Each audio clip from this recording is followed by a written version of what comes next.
រយៈពេល9 ខែនៅក្នុងឆ្នាំ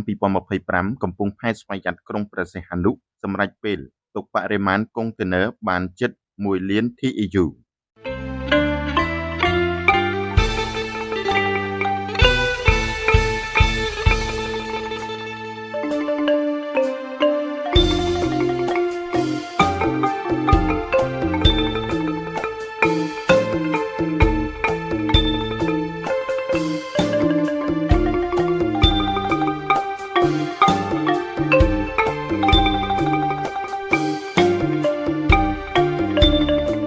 ខេត្តព្រះសីហនុនៅក្នុងរយៈពេល9 ខែក្នុងឆ្នាំ2025កំពុងផែនស្វ័យយ័តក្រុងព្រះសីហនុសម្រាប់ទេផ្ទុកបរិមាណកុងតឺន័រសរុបចំនួន 959,293 TEU ប្រៀបធៀបទៅនឹងរយៈពេលដូចគ្នាក្នុងឆ្នាំ2024មានការកើនឡើងជាង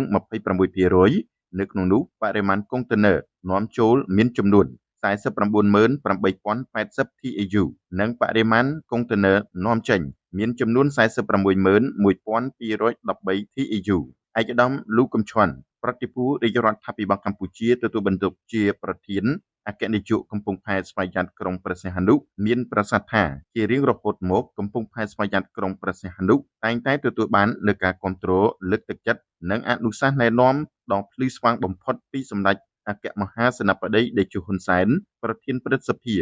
និងពីសម្ដេចមហាបវរធិបតីហ៊ុនម៉ាណែតនាយករដ្ឋមន្ត្រីនៃព្រះរាជាណាចក្រកម្ពុជាធ្វើឲ្យថ្នាក់ដឹកនាំមន្ត្រីរាជការនយោជកនយោជកកម្មករកម្មការិនីមានភាពកក់ក្ដៅរួបរวมគ្នាយ៉ាងស្វាហាប់បំផុតបំពេញការងារនាំនាវាចេញចូលលើកដាក់ផ្ទេរផ្ទុកទំនិញបម្រើគោលនយោបាយនិងយុទ្ធសាស្ត្រគ្រប់អាណត្តិនៃរាជរដ្ឋាភិបាលកម្ពុជាធ្វើឲ្យកំពង់ផែស្វ័យយ័តក្រុងព្រះសីហនុកាន់តែមានការអភិវឌ្ឍពង្រីកសមត្ថភាពជាបន្តបន្ទាប់រួមចំណែកធ្វើឲ្យខឿនសេដ្ឋកិច្ចមានការរីកចម្រើនលូតលាស់ឥតឈប់ឈរឈានឆ្ពោះទៅកាន់ប្រទេសមានការអភិវឌ្ឍមធ្យមកម្រិតខ្ពស់ក្នុងឆ្នាំ2030និងជាប្រទេសមានការអភិវឌ្ឍកម្រិតខ្ពស់នៅឆ្នាំ2050